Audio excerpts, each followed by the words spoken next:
Good, happy Wednesday evening. I'm Riley King, and welcome to the Riley King Newscast. Let's get started.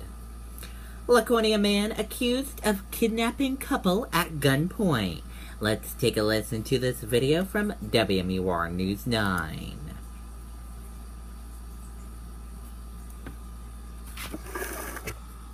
Let's put this political promise to the test.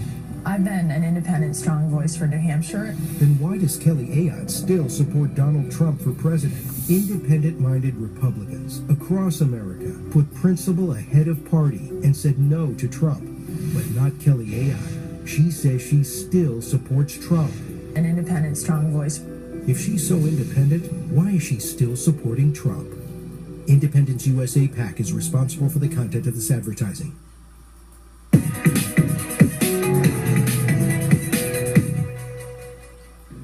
Wednesday morning, members of the Laconia Fire Department searched the Winnipesaukee River for a gun.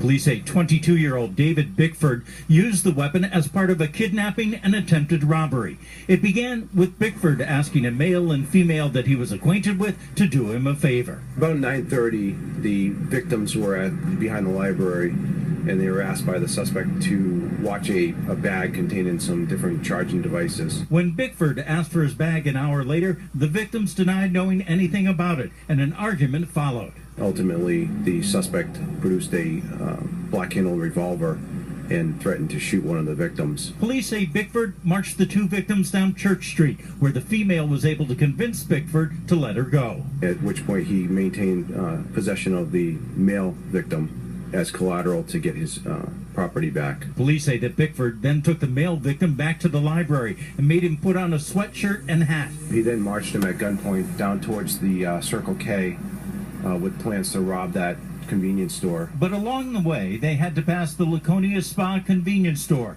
and Bickford was thirsty. And demanded that the victim steal him several drinks from that convenience store. Once inside the store, the victim convinced the clerk to call 911, and police were able to arrest Bickford as he fled in a car. Police say that neither of the victims were hurt. Now, police did recover a bag in the car that Bickford was attempting to flee in, but it's unclear if that's the bag that started this whole incident. Reporting live in Laconia, Ray Brewer, WMUR News 9.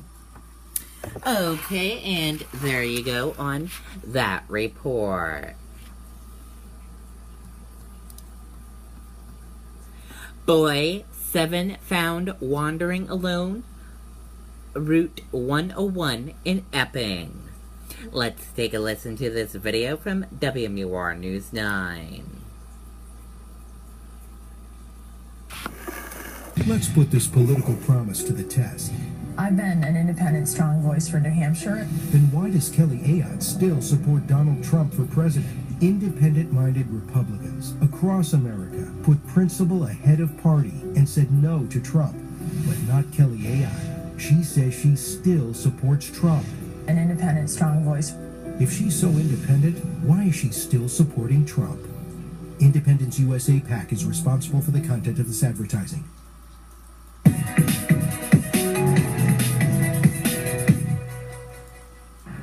It was about 4:15 this morning as commuter traffic was just getting rolling here along Route 101 that state police say passersby spotted a boy walking eastbound in the breakdown lane.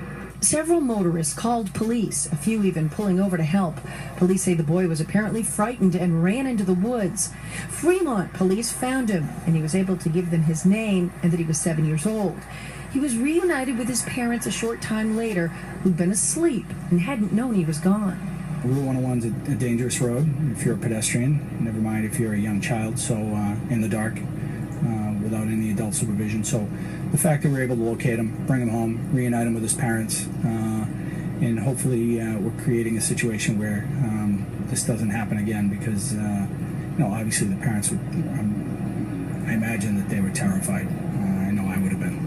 Police say there's no reason to believe the parents did anything wrong. Reporting along Route 101, Jennifer Crompton, WMUR News. Okay, and there you go on that report.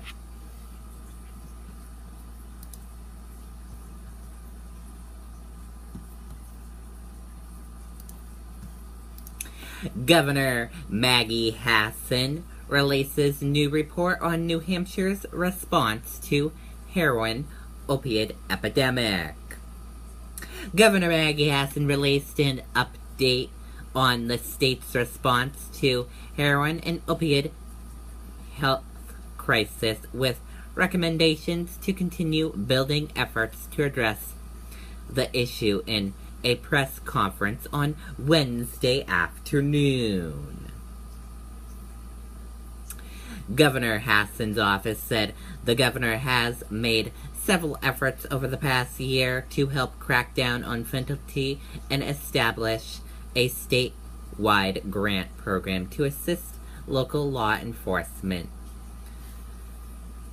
in seizing illegal drugs and arrest dealers. Death toll climbs to 120 after earthquake in central Italy. Let's take a listen to this video from ABC News.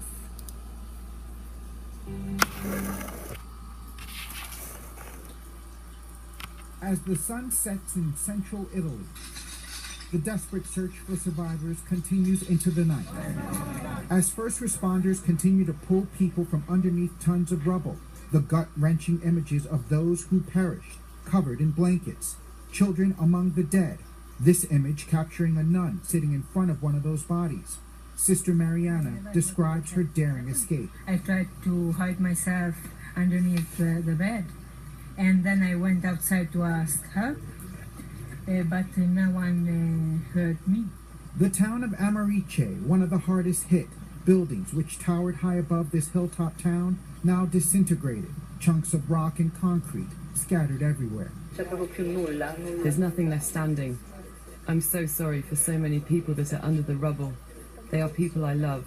The 6.2 magnitude earthquake violently erupting in the middle of the night. More than 150 aftershocks and tremors felt along the length of the country.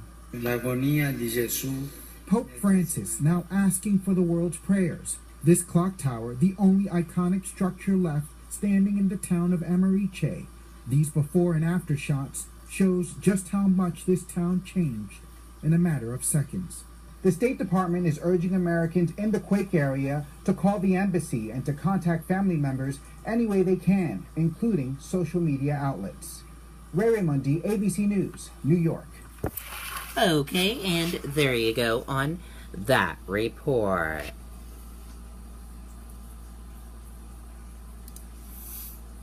People may still be trapped inside America University in Kabul after attack.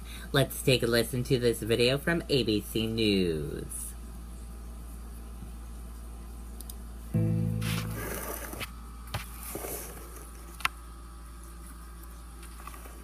We're following some breaking news right now. There is an ongoing militant attack on the campus of the American University in Afghanistan.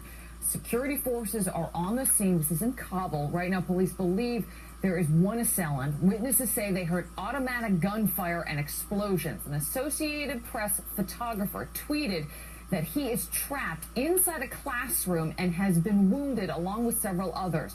We're continuing to follow the situation. As soon as we get more information, we, of course, will bring it to you. Okay, and that does it for the Riley King Newscast right here on the Riley King Network. I hope you all have a great rest of your Wednesday night. Good night, everyone. Bye.